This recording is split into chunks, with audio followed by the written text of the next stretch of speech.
Martha had always been drawn to the charm of old houses. When she stumbled upon the Victorian-era property at the edge of town, she knew it had to be hers. The price was surprisingly low, and while the locals whispered warnings about the house's cursed history, Martha, ever the skeptic, laughed off the idea of ghosts. She prided herself on her practicality and was excited to transform the dilapidated structure into her dream home. Her first day in the house was busy with unpacking and cleaning. The house was large, with creaking wooden floors, high ceilings, and intricate moldings that spoke of a bygone era. The locals' warnings lingered in the back of her mind, but she refused to let superstition cloud her excitement. By the time the sun set, she'd explored nearly every corner of the house, saving the attic for last. The narrow staircase leading to the attic was tucked behind a door at the end of a hallway. As Martha climbed, she noticed the air grew colder with each step. A faint scent of lavender hung in the air, an oddly pleasant but out-of-place fragrance. When she reached the top, she found the attic to be exactly what she expected: a dusty, cluttered space filled with cobwebs and forgotten boxes. She chuckled at herself for feeling uneasy and shut the attic door firmly behind her as she descended. That night, exhaustion claimed her quickly, and she fell into a deep sleep. But in the early hours of the morning, she was startled awake by a sound. Footsteps, faint but deliberate, coming from above her. She froze, her heart pounding. "It's just the wood settling," she whispered to herself. Old houses were notorious for their creaks and groans. She pulled the covers over her head and tried to block out the sound, but the footsteps continued, pacing back and forth directly above her. It was unnerving. Despite her best efforts to rationalize it, sleep eluded her for the rest of the night. The next morning, Martha decided to inspect the attic again. With the sunlight streaming through the windows, her fears from the night before felt silly. She climbed the attic stairs and pushed open the door. Everything appeared as she'd left it, except for one thing. In the corner near the attic's lone window stood a dusty rocking chair. She was certain it hadn't been there before. The chair's worn wood and faded fabric looked ancient, its presence unsettling. "I must have missed it last night," she murmured, though the explanation didn't sit well with her. Shaking off the unease, she returned downstairs and busied herself with more unpacking. That night, the footsteps returned. They were louder, heavier, and seemed to move with purpose. Martha lay in bed, clutching the blankets tightly, trying to ignore the growing dread that curled in her stomach. Then came a loud thud, as if something heavy had fallen in the attic. Summoning every ounce of courage, Martha grabbed a flashlight and climbed the attic stairs once more. The cold air seemed sharper this time, and the scent of lavender was stronger, almost overpowering.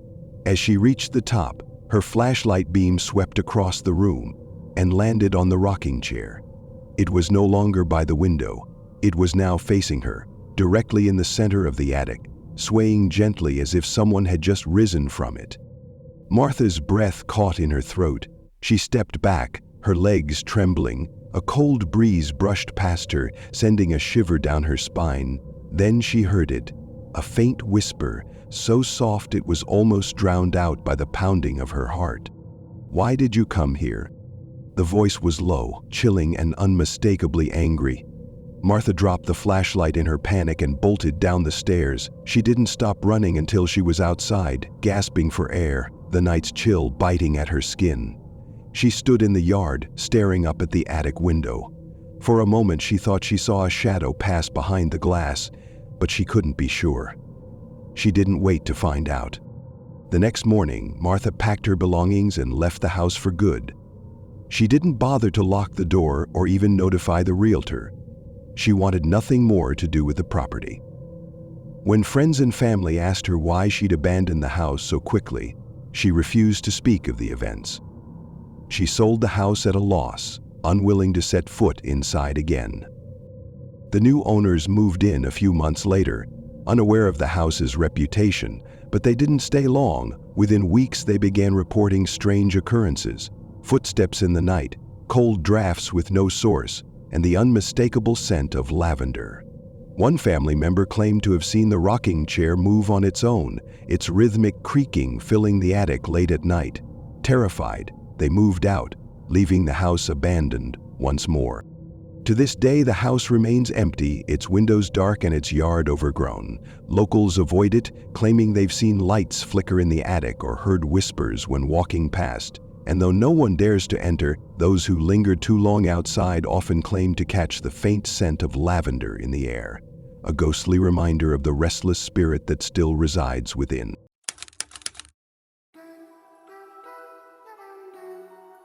Ethan loved hiking. The serenity of the forest, the crunch of leaves underfoot, and the freedom of exploring untouched trails gave him a sense of peace he couldn't find anywhere else. One sunny afternoon, he set off on what was meant to be a simple day hike. With a map in hand and a pack on his back, he ventured deep into the forest, eager to escape the noise of the world. Hours into his hike, Ethan stumbled upon something curious. An old dirt road hidden beneath a canopy of gnarled branches and thick foliage. It wasn't marked on his map, and the path's overgrown state suggested it hadn't been used in years. Curiosity sparked within him. He glanced at the sun, still high in the sky, and decided to follow it. After all, he thought, every road leads somewhere. The deeper he ventured, the more unsettling the surroundings became. The usual forest sounds, birdsong, rustling leaves, distant chirping insects, were absent. The silence was oppressive, broken only by the faint crunch of his boots on the dirt. He noticed peculiar details as he walked. Trees with deep, claw-like gashes in their bark, patches of earth scorched as if by fire, and abandoned vehicles rusting away, hidden among the undergrowth. A truck sat tilted on its side, vines snaking through its shattered windows. An old bicycle lay bent and broken, its frame covered in moss. Ethan's unease grew with each step, but something about the road compelled him to keep going. It felt alive, as if it were watching him, beckoning him forward. He shook off the thought, chiding himself for letting his imagination run wild. As the hours slipped by, the sunlight began to wane. Long shadows stretched across the path, and the temperature dropped. Ethan decided it was time to turn back, but when he tried to retrace his steps, he realized something was wrong. The road, which had seemed straightforward before, now felt unfamiliar. The landmarks he'd mentally noted, a peculiar tree with twisted roots, a patch of white wildflowers, were nowhere to be found. It was as if the path had shifted, rearranging itself to confuse him. Panic bubbled beneath the surface, but he forced himself to stay calm. He pulled out his compass, only to find it spinning erratically, refusing to settle. The unease he'd felt earlier grew into a gnawing fear. The road wasn't just leading him in circles, it was trapping him. As he continued walking, hoping to find some clue to guide him back, Ethan spotted something in the distance. A shadowy figure stood motionless on the road ahead. Relief washed over him at the sight of another person. "Hey!" he called out, his voice echoing in the stillness. The figure didn't move. Ethan quickened his pace, but as he got closer, the figure vanished, disappearing silently into the trees. He froze, his heart hammering in his chest. "Hello?" he called again. But the forest remained silent. The sun dipped below the horizon, plunging the woods into darkness. Ethan fumbled with his flashlight, its weak beam flickering as he swept it across the road. The sense of being watched grew unbearable.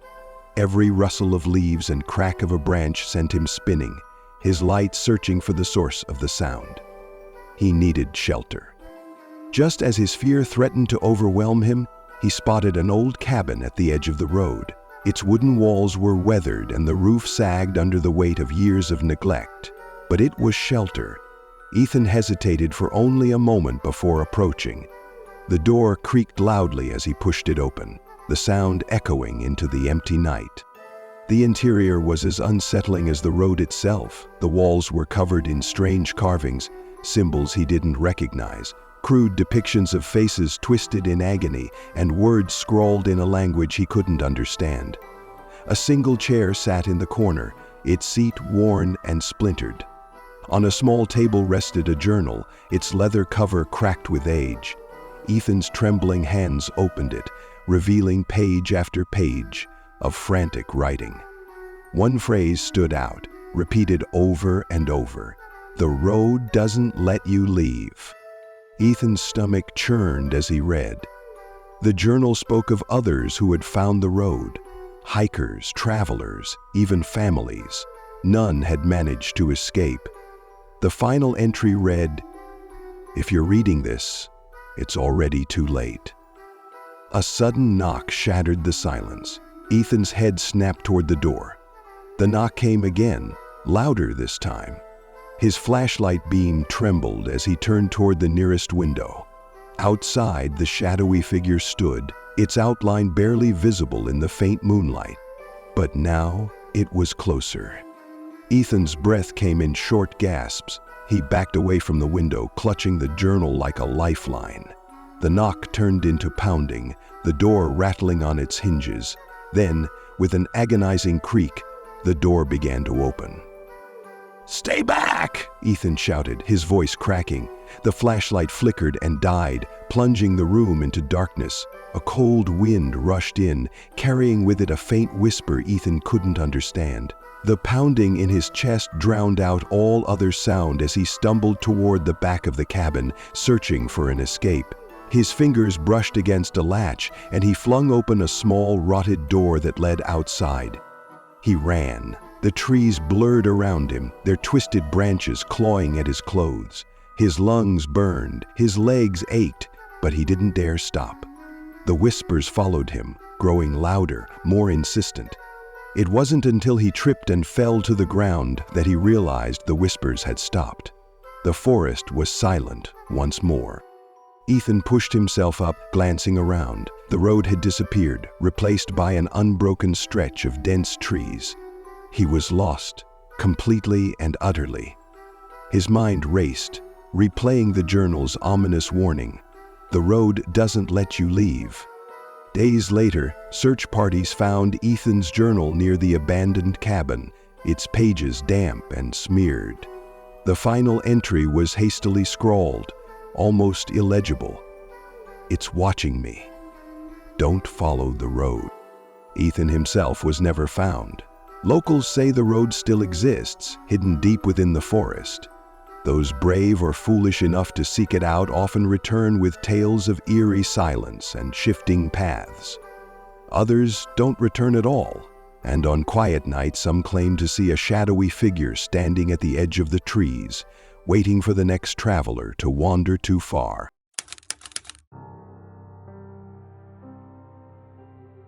Marie had always loved hiking. It was her escape, a way to clear her mind and find peace in nature's quiet beauty. So when she heard about the Whispering Forest, she was intrigued. Described as both enchanting and eerie, it was the kind of place that seemed pulled straight from a fairy tale. But the locals' warnings about strange disappearances and unsettling legends only fueled her curiosity. "You shouldn't go there," the woman at the inn said, her voice low and serious. "People who enter that forest, they don't always come back." Marie offered a polite smile. "I appreciate the concern, but I've hiked through plenty of forests. I'll be fine." "This one's different," the woman insisted. "It doesn't want you there." Shrugging off the warnings as local superstition, Marie packed her gear the next morning and set off toward the forest. She couldn't help but feel a thrill of excitement as she approached. The towering trees loomed overhead, their branches interwoven to form a natural canopy. Soft moss carpeted the ground, and the air smelled of earth and pine. At first, the forest seemed peaceful, even magical. Sunlight filtered through the leaves, casting dappled patterns on the ground. Birds chirped in the distance, and the gentle rustle of leaves in the wind was soothing. Marie felt a sense of awe as she walked deeper into the woods. But after an hour, things began to change. The air grew colder and the vibrant forest seemed to lose its color. The cheerful birdsong faded, replaced by an eerie silence. It wasn't the natural quiet of a forest, but something unnatural. as if the forest itself were holding its breath. Marie paused, adjusting her backpack. "Just my imagination," she muttered to herself. But then she heard it. A faint whisper. She froze. "Hello?" she called out, her voice trembling. The sound seemed to come from all around her, but when she turned, there was no one there. The whispers grew louder. They weren't just random sounds. They were words, faint and fragmented at first, but unmistakable. "Go back," they said in cold, urgent tones. Marie's heart raced. "Who's there?" she demanded, her voice echoing through the trees. "If this is some kind of joke, it's not funny." The whispers didn't answer. Instead, they seemed to shift, surrounding her, as if the forest itself was speaking. Shadows flickered at the edges of her vision, but when she turned, nothing was there. The air grew heavier, pressing down on her chest. She quickened her pace, determined to find her way back. But no matter how far she walked, the path always led her back to the same spot, a strange circle of stones in a clearing. Each time she arrived, the whispers grew louder and more insistent. The stones were weathered and cracked, covered in moss and strange carvings she couldn't decipher. Marie's breathing quickened as panic set in. She pulled out her map, but the markings no longer made sense. Her compass needle spun wildly, refusing to settle. "This isn't real," she whispered to herself. "This can't be real." The whispers grew clearer now. "Go back. Leave. You don't belong here." Marie's voice cracked as she shouted into the silence. "I'm trying to leave. Just let me go." The forest seemed to respond. The shadows at the edge of the clearing grew darker, coalescing into shapes. They weren't human. They had no faces, just dark, featureless forms that moved with unnatural fluidity. Fear rooted Marie in place as the figures surrounded her. "What do you want?" she whispered, her voice barely audible. One of the figures stepped closer, its presence colder than the surrounding air. It leaned down, impossibly close, and whispered in a deep, chilling voice, "You shouldn't have come." Marie's scream tore through the clearing. She turned and ran, her feet slipping on the mossy ground. The whispers followed her, growing louder and more chaotic, overlapping in a cacophony of voices. The forest seemed to shift around her, the trees twisting and closing in. Branches clawed at her clothes and hair as she stumbled blindly forward. She tripped near the stone circle, falling hard onto her hands and knees. Pain shot through her palms as she scraped them on the rough ground. When she looked up, the shadowy figures were standing around her, unmoving but suffocating in their presence. "Please," she begged, tears streaming down her face. "Let me go. I'll leave and never come back. Please." The figures remained silent, but one leaned closer again. Its whisper was cold and final. "The forest decides." Marie's vision blurred and darkness consumed her. She awoke the next morning to the sound of birds chirping. Sunlight warmed her face, and she realized she was lying at the edge of the forest. Her clothes were torn and her body covered in scratches, and her backpack was gone. She stumbled to her feet, disoriented and shaken. When she returned to town, she was met with knowing looks from the locals. The woman at the inn approached her, cautiously. "You went into the whispering forest, didn't you?" Marie nodded, her lips trembling. I don't know what happened. It wouldn't let me leave." The woman sighed, her expression a mix of pity and fear. "You're lucky to be alive. Not everyone comes back." Marie never spoke about what happened in the forest. She left town the next day, determined to put the experience behind her. But the forest wasn't done with her. Even in her distant apartment, far from the woods, she sometimes woke in the middle of the night to faint whispers outside her window, calling her name.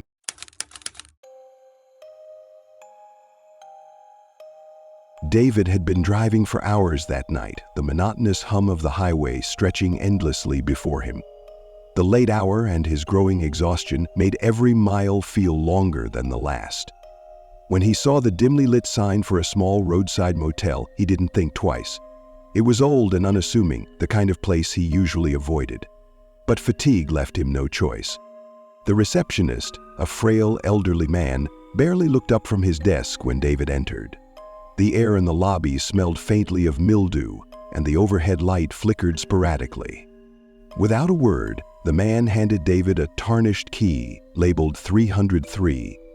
There was no greeting, no instructions, just the key and a glance that lingered too long. The hallway leading to room 303 was eerily quiet, the kind of silence that pressed against the ears. The carpet under his shoes felt damp, and the dim lighting gave the walls a sickly yellow hue. David shivered but told himself it was just the long drive playing tricks on him. Inside, the room was nondescript. A bed with a faded floral comforter, a small TV on a wooden stand, and a single chair by the window. The air was heavy, and the faint smell of something metallic lingered, though he couldn't place it. He locked the door and dropped his bag by the bed, eager to sleep. But as he lay down, unease crept over him. The silence in the room was unnatural, oppressive. He turned on the TV for some background noise, but every channel was static. Frustrated, he turned it off and eventually drifted into a restless sleep. At exactly 3:03 a.m., a loud knock shattered the silence, jolting him awake. His heart pounded as he sat up in bed, straining to listen. Another knock came, louder and more forceful. He climbed out of bed, his bare feet sinking into the damp carpet. Slowly he approached the door and looked through the peephole. The hallway was empty. "Hello?" he called out, his voice barely steady. There was no answer. After a moment of hesitation, he double-checked the lock and returned to bed, trying to convince himself it was nothing. But as soon as he lay down, the TV turned on by itself. The screen was filled with static, crackling loudly in the quiet room. David grabbed the remote, pressing every button, but nothing worked. He got up and moved toward the TV, intending to unplug it, but froze. In the center of the static, a shadowy figure appeared. It was humanoid but blurred, its features indistinct. The figure stood still for a moment, then slowly raised an arm to point directly at David. Panic surged through him. He yanked the plug from the wall and the screen went black. Relief washed over him, but it was short-lived.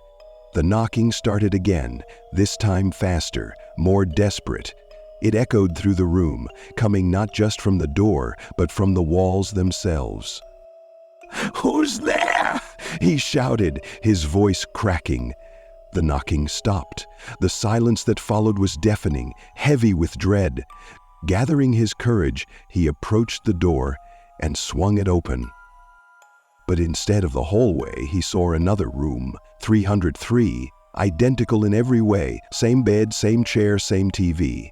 He stepped inside, his mind racing. "This has to be some kind of prank," he muttered, trying to steady his breathing. He crossed the room and opened the door again, hoping to find the hallway. But it led to yet another identical room. Panic set in as he tried door after door, each one leading to the same room 303. The rooms grew colder and darker with every step. The once faint metallic smell became stronger, more suffocating. His breaths came in shallow gasps, his vision swimming as fear took hold. "This isn't real," he whispered to himself. "This can't be real." Suddenly the whispers began, faint at first, like the rustling of leaves, but they grew louder with each passing second. It was a cacophony of voices, overlapping and incomprehensible. He clamped his hands over his ears, but the sound seemed to seep into his very bones. "Stop it!" he screamed, spinning in circles, searching for the source. The whispers only grew louder, mocking him, surrounding him. The final room he entered was different. The walls were covered in scratches. The words, "No escape," etched repeatedly into the peeling paint. The TV turned on without warning, the shadowy figure on the screen more defined now, its head tilted unnaturally, and though it had no discernible face, David felt its gaze pierce through him. "What do you want from me?" he yelled, tears streaming down his face. The figure raised an arm, pointing once more. Behind him the whispers reached a fever pitch, and the knocking resumed, louder than ever. The room seemed to close in on him, the walls bending and shifting. David collapsed to the floor, trembling. The last thing he saw before everything went black was the figure stepping out of the TV, its shadow engulfing him. The next morning, the motel staff found room 303 empty. David's luggage was still there, his wallet and keys untouched on the nightstand, but there was no sign of him. On the wall above the bed, scratched deep into the paint, were the words, "No escape." Guests who have stayed in room 303 since that night report strange occurrences. Loud knocking at 3:03 a.m., TVs turning on by themselves, and whispers that seem to come from nowhere. The motel refuses to discuss David's disappearance, but locals warn travelers to avoid room 303, the room that traps its guests in a nightmare from which they may never return.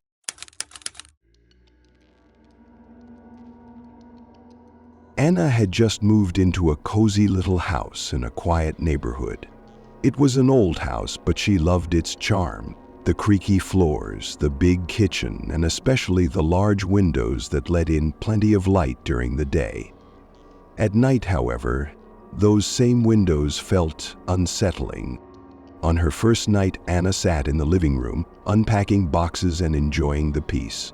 Outside, the wind howled and the tall trees in her yard swayed. She hadn't bothered with curtains yet, so the windows were bare. As she worked, she had the strange sensation of being watched. She looked up but saw nothing outside, only the darkness beyond the glass. She shrugged it off and went to bed, but in the middle of the night, she woke up suddenly. Her bedroom felt colder than usual, and a faint tapping sound came from the window. She sat up, her heart racing, and stared at the glass. Nothing was there. After a few minutes, the tapping stopped, and she convinced herself it was just a branch hitting the window. The next morning, Anna went outside to check. There were no branches close enough to touch the window, and the ground below it was undisturbed. She tried to shake off the uneasiness and went about her day. That night, as she was washing dishes in the kitchen, she felt it again, the prickling sensation of being watched. She turned her head quickly, and for a split second, she thought she saw a face in the window, a pale, gaunt face with hollow eyes. Anna gasped, dropping the plate she was holding, but when she looked again, the face was gone. Her heart raced as she closed and locked every window and door in the house. She told herself it was just her imagination, but deep down, she knew something wasn't right.